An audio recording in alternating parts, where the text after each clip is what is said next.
Buenas, ¿cómo están? El libro de Habacuc, un libro que está en el Antiguo Testamento, es un libro que narra las respuestas de Dios a un profeta durante un tiempo de incertidumbre global, de recesión económica e inestabilidad social muy similar a los que estamos pasando hoy. Las personas en esos días eran como las de hoy, que se despertaban cada mañana con mucho temor y ansiedad con respecto al presente y al futuro. Quisiera tomar estos dos estudios sobre el libro de Habacuc, y el primero tomando el primer capítulo, empezando con el versículo 1 al 4, que dice: este es el mensaje que el profeta Habacuc recibió en una visión. Primera queja de Habacuc. Versículo 2: ¿hasta cuándo debo pedir ayuda, oh Señor? Pero tú no escuchas. Hay violencia por todas partes. Clamo, pero tú no vienes a salvar. ¿Tendré siempre que ver estas maldades? ¿Por qué debo mirar tanta miseria? Donde quiera que mire veo destrucción y violencia. Estoy rodeado de gente que le encanta discutir y pelear. La ley se ha estancado y no hay justicia en los tribunales. Los perversos suman más que los justos, de manera que la justicia se ha corrompido.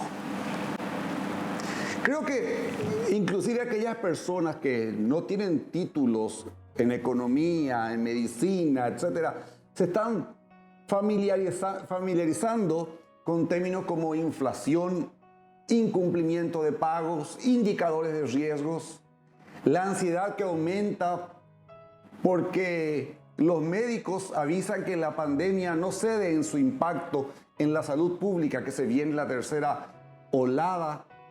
Los periodistas de los noticieros pronostican desaliento, lo cual conduce a un aumento de la depresión e incluso a graves crisis de salud mental, con muchos casos de suicidio.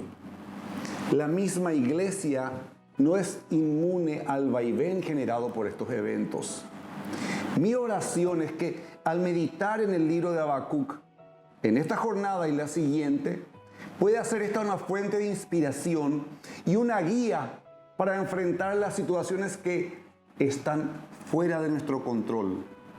El profeta Habacuc enseña que aunque no siempre podemos cambiar nuestras circunstancias, sí podemos cambiar nuestra actitud hacia ellas. Dios quiere que prestemos atención a lo que está ocurriendo, pero sin preocuparnos hasta el fondo, porque Él no nos va a faltar en este tiempo en el cual fuimos llamados a vivir. Lo que nosotros como seres humanos vemos como una tragedia, Dios lo ve como una gran oportunidad. Y a medida que la aparente seguridad ofrecida por la comodidad y el consumismo se van desvaneciendo, porque eso es lo que está ocurriendo, las personas están más abiertas a buscar la verdad espiritual. Creo que el gran enemigo que enfrentamos hoy es el humanismo céntrico, que quiere llevar a la sociedad desde los valores morales tradicionales a un relativismo donde las decisiones del hombre son las únicas correctas. Entonces el ser humano se pregunta y dice: ¿por qué las cosas en la vida y la historia están tan mezcladas si Dios existe supuestamente y está a cargo? Si Dios es tan real y está involucrado, ¿por qué no se puede ver más su participación? Si Dios existe, ¿por qué hay tanta violencia? ¿Por qué hay tanta maldad? ¿Por qué hay tragedias en el mundo donde un Dios tan bueno y poderoso, dicen algunos, que se supone que debe amarnos, está a cargo? El libro de Habacuc habla de estos temas. Fue escrito alrededor del siglo 7 a.C., 606 a.C. en realidad. Y es un libro aún para nuestros tiempos. ¿Por qué? Porque el profeta estaba preocupado por el pecado rampante, la opresión y la violencia que reinaban en su sociedad. Entonces él se hace esta pregunta: ¿por qué sufren los justos? ¿Y por qué prosperan los malvados? Si Dios es Dios, ¿por qué tolera la injusticia? ¿Por qué no hace algo si es todopoderoso? Habacuc vio un mundo moribundo, enfermo de pecado, y le rompió el corazón. Entonces, ¿qué hace? Busca a Dios y le hace las preguntas difíciles. Hoy vamos a escuchar las profundas preguntas que Habacuc formula audazmente a Dios. Y nos lleva a comprender que también nosotros podemos acercarnos a Él confiadamente para presentarnos delante de Él y hacerle conocer nuestras quejas y nuestras consultas. En primer lugar, tenemos que el profeta formula preguntas. El versículo 1 y 2 que leímos decía: ¿por qué Dios parece indiferente a nuestras súplicas? Y el 3 y el 4 es: ¿por qué Dios parece insensible al pecado y al sufrimiento humano? Habacuc significa abrazar. Es el nombre del profeta y del libro de la Biblia cuya autoría se le atribuye, y se actualiza, tiene relación al surgimiento de los caldeos como potencia internacional, lo cual se relaciona con la caída de Nínive y el fin del poder de los asirios. El rey de su nación en Judá era Joacim, y el mismo profeta Jeremías lo describe de esta manera: tus ojos y tu corazón están decididos solo a tu propio beneficio deshonesto, y a derramar sangre inocente, y a practicar la opresión y la extorsión. Jeremías 22:17. Habacuc estaba perplejo de que Dios dejase que el mal aumentara y no lo castigara. Por lo que el Señor lo envía, lo comisiona a través de estas dificultades para revelar aún más sus caminos a su pueblo. El versículo 2 comienza el grito y la queja del profeta: ¿hasta cuándo debo pedir ayuda, oh Señor? Pero tú no escuchas. Hay violencia por todas partes. Clamo, pero tú no vienes a salvar. Hay una doble pregunta aquí. Primero, el profeta quiere saber por qué Dios parece no oír o permanece indiferente. Segundo, él quería saber por qué Dios no respondió a las condiciones corruptas e injustas. Y las palabras del profeta muestran cuánto tiempo muestra su agonía por la demora de Dios en responder a la preocupación y a la súplica del profeta. El reinado de Joacim en Judá en aquella época estaba lleno de injusticia. Puesto que el profeta es impotente para alterar las condiciones, Dios no lo hace. Entonces él se pregunta por qué. Él tiene que ver tanta iniquidad, tanta violencia, tantas peleas sin control.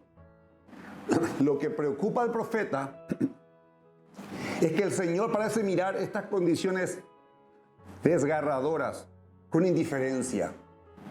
Es el tipo de grito que nosotros pronunciamos, que están en las redes sociales, que toda la sociedad exclama sobre el deplorable estado del declive moral en nuestra sociedad y en la misma iglesia.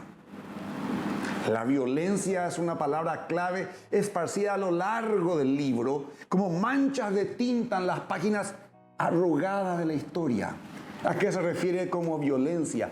Un error ético del cual la brutalidad física es solo una expresión posible, como los terroristas que tenemos hoy, como el EPP, como Hamas y todo eso. Y el segundo, tenemos un problema de la fe que sale en el versículo 3 y 4. Porque las preguntas y la queja de Habacuc a Dios, dice en el 3, ¿tendré siempre que ver estas maldades? ¿Por qué debo mirar tanta miseria? Estoy rodeado de gente que le encanta discutir y pelear. Yo le llamo a esto personas cuyo combustible es el conflicto. Dios había abierto los ojos del profeta. Le había hecho ver la verdadera condición de la situación que lo rodeaba. ¿Y qué es lo que vio? Iniquidad, maldad. Vio lucha y contienda entre la gente, demanda y disputas legales en todos los tribunales de Judá. Y se pregunta cómo Dios puede ver esta condición repugnante y no hacer nada al respecto. Entristecido por la justicia, la violencia, derrama su corazón a Dios. Y Dios parece simplemente tolerar, condonar la crueldad y la injusticia. Me parece nomás escucharle a la gente que dice que el silencio de Dios en los asuntos humanos siempre ha sido difícil de entender. Pero yo te digo hoy que esto no significa que no haya una respuesta o que la sabiduría divina sea incapaz de hacer frente a la situación que enfrentamos. Todo está bajo su ojo que lo ve y todo está bajo el control de su poderosa mano. El 3 nos habla de 6 problemas de corrupción social. Habla de maldades, de miseria, de destrucción, violencia, discusiones y peleas. Y nos van al 4, donde nos presentan las consecuencias de estos problemas. La ley que se estanca, no hay justicia en los tribunales, los perversos suman más que los justos y toda la justicia se ha corrompido. ¿No les parece conocida esta descripción?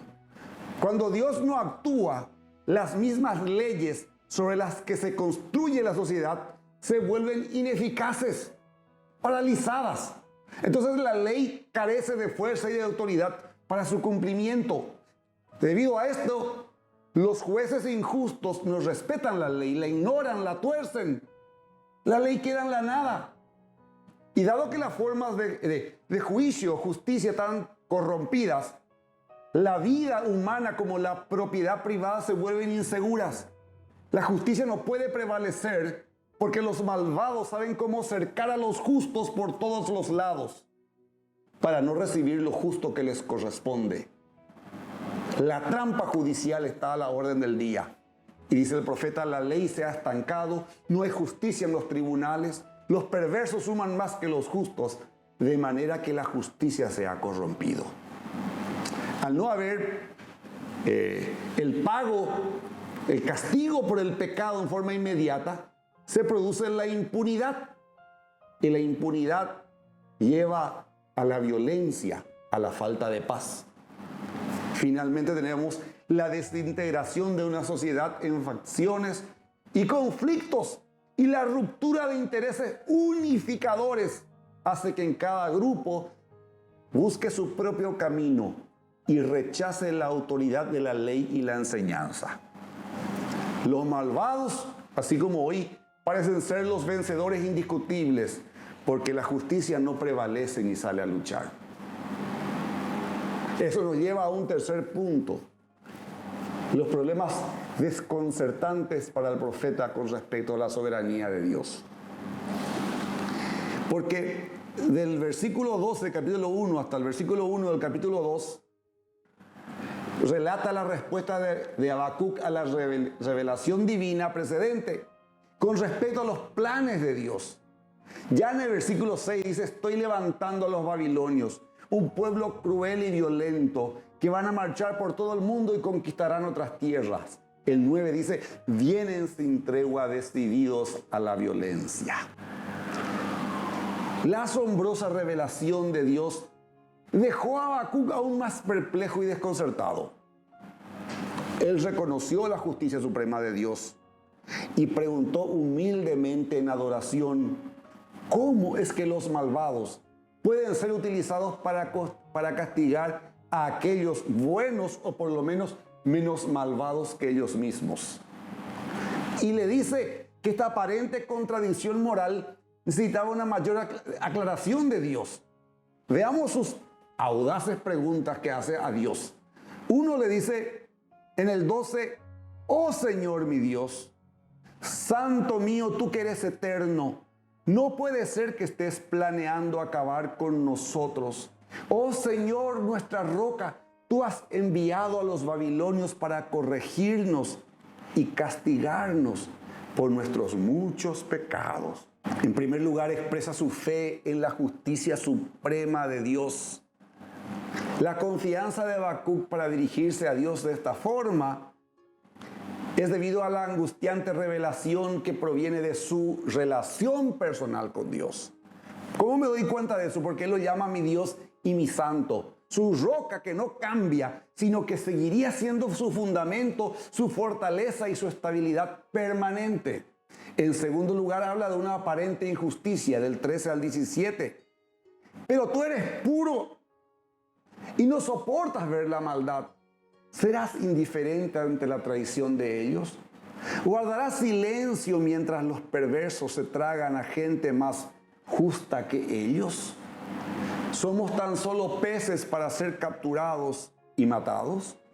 ¿Somos simples criaturas del mar que no tienen quien las guíe? Tenemos que terminar ensartados en sus ganchos, atrapados en sus redes, mientras ellos se alegran y celebran. Entonces adorarán a sus redes, quemarán incienso frente a ellas. Estas redes son los dioses que nos han hecho ricos, clamarán. Permitirás que se salgan con la suya para siempre. Tendrán siempre éxito en sus conquistas despiadadas. Aquí Habacuc le pide al Señor que se dé cuenta que no puede usar a los babilonios para juzgar a Judá. Son peores que nosotros, le dice. Parece cambiar su enfoque de apuntar o permitir un pecado a un cuestionamiento a la justicia de Dios. Es más, a un cuestionamiento a la soberanía de Dios. ¿Por qué vas a permitir eso? Un cuestionamiento a que Dios pueda hacer lo que Él considera correcto hacer. ¿Y cuántas veces nosotros cuestionamos la soberanía de Dios? Yo lo recuerdo cuando tengo una hermana a quien amaba, pero con amor indecible. Cuando ella falleció de cáncer, yo le pregunté a Dios por qué ella tenía que morir siendo tan buena cuando hay gente mala que sigue viviendo. ¿Y quién soy yo para cuestionar la soberanía de Dios?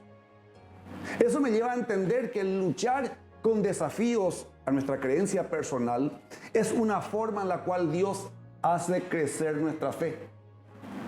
Los cristianos no debemos evitar las preguntas difíciles, sino enfrentarlas honestamente y trabajar a través de ellas.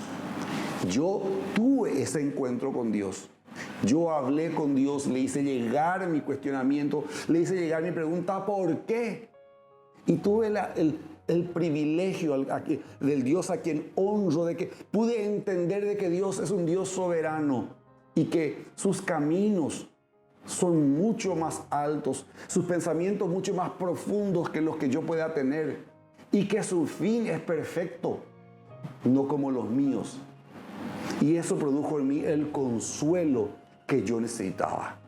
En tercer lugar, el profeta espera la respuesta, porque en el capítulo 2, versículo 1 dice: subiré a mi torre de vigilancia y montaré guardia.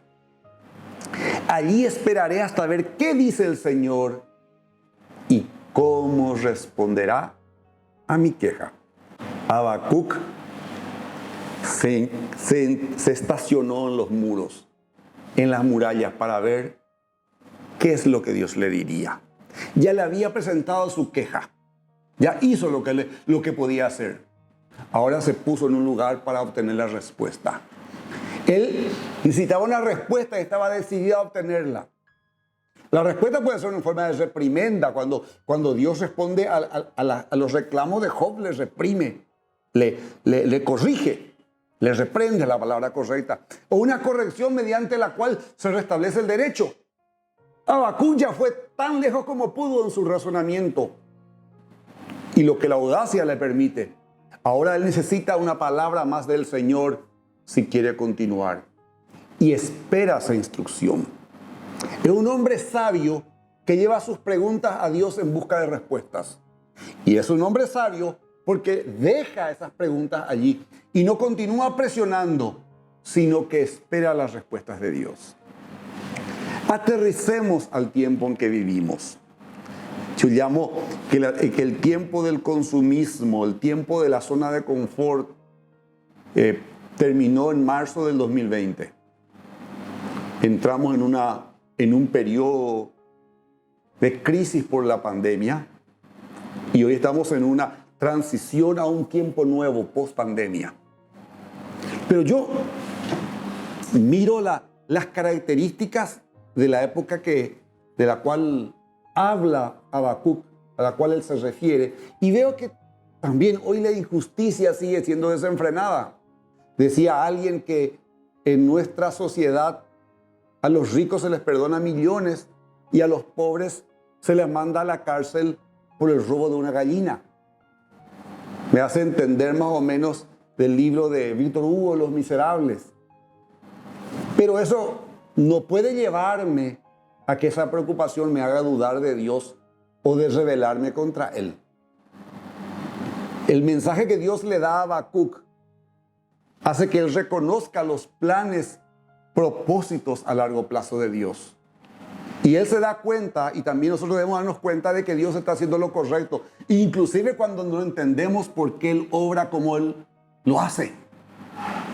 ¿Qué podemos hacer como hizo Habacuc? Llevar nuestras dudas, nuestros cuestionamientos a Él, pero dejarlo a Él porque Él es el Señor, para que Él disponga y tenga la solución final. Yo entiendo el dilema de Habacuc y su deseo de que Dios perdone a las personas a las que ministró en lugar de usar a los injustos como los babilonios, una nación mala, para disciplinar a los menos malos que eran los judíos. Pero también nosotros debemos ser abiertos y genuinos ante Dios con nuestras dificultades y esperar en Dios para escuchar su palabra para nosotros. ¿Por qué no recordamos lo que San Pablo escribe a los romanos en el capítulo 11, 33 al 36? Dice: qué grande es la riqueza, la sabiduría y el conocimiento de Dios. Es realmente imposible para nosotros entender sus decisiones y sus caminos. Pues, ¿quién puede conocer los pensamientos del Señor? ¿Quién sabe lo suficiente para aconsejarlo? ¿Quién le ha entregado tanto para que Él tenga que devolvérselo? Pues todas las cosas provienen de Él y existen por su poder y son para su gloria. Y a Él sea toda la gloria por siempre. Amén. Aquí no nos enfocamos en por qué tuvo que venir una pandemia, por qué murieron 16,000 paraguayos. Y siento, porque hay personas cercanas, o por qué dejamos de trabajar, o por qué hay tanto temor con respecto al futuro. Todo proviene de Él y existen por su poder y son para su gloria. Todo. Y a Él sea toda la gloria por siempre. Amén. Y creo que la pregunta principal del libro podemos parafrasear del versículo 17. Dice: ¿vas a seguir tolerando a los malvados sobre aquellos que son mejores que ellos? Si es así, ¿por cuánto tiempo? O sea, ¿vas a seguir tolerando tanta corrupción y que los malvados, los narcotraficantes, los políticos malvados, los empresarios injustos o un pueblo rebelde continúen reinando sobre los buenos? Y la respuesta es sí, por un tiempo. Porque Dios es consciente de todos los problemas, pero nos ofrece una perspectiva más clara sobre la justicia y cómo se logra. Cuando luchamos con problemas graves, no estamos llamados a desanimarnos. Debemos hacerlo como hizo el profeta Habacuc, llevarlo ante Dios. Sí, reina la maldad, hay luchas y contiendas, la sociedad se está destruyendo y encima los que vienen a juzgarnos son peores que nosotros, los babilonios. Pero lo llevó ante Dios y le preguntó acerca de ellos. Y así como lo hizo con Habacuc, lo va a hacer con cada uno de nosotros. En su tiempo Él va a revelar la respuesta que cada uno busca. Dios había dejado al pueblo judío sin un líder que los guiara fuera de su estado de indefensión.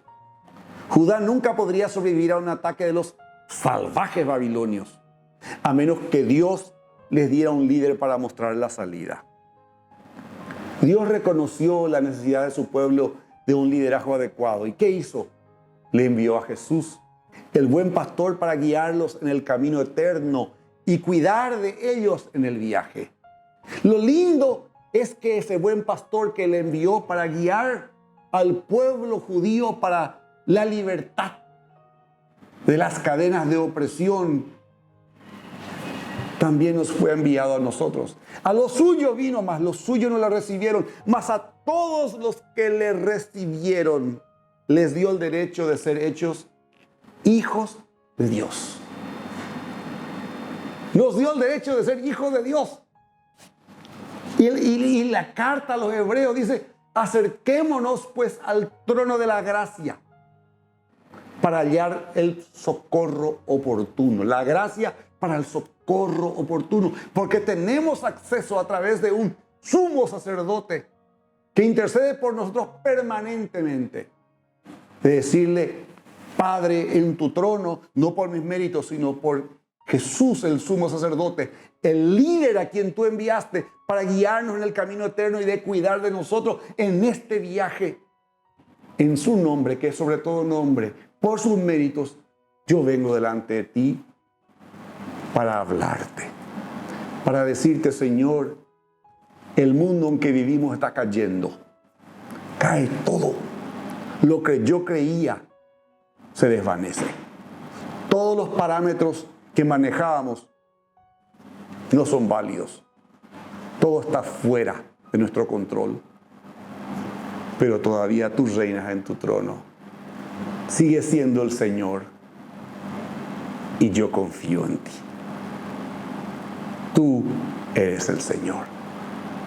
Allí donde estás, mira tu situación.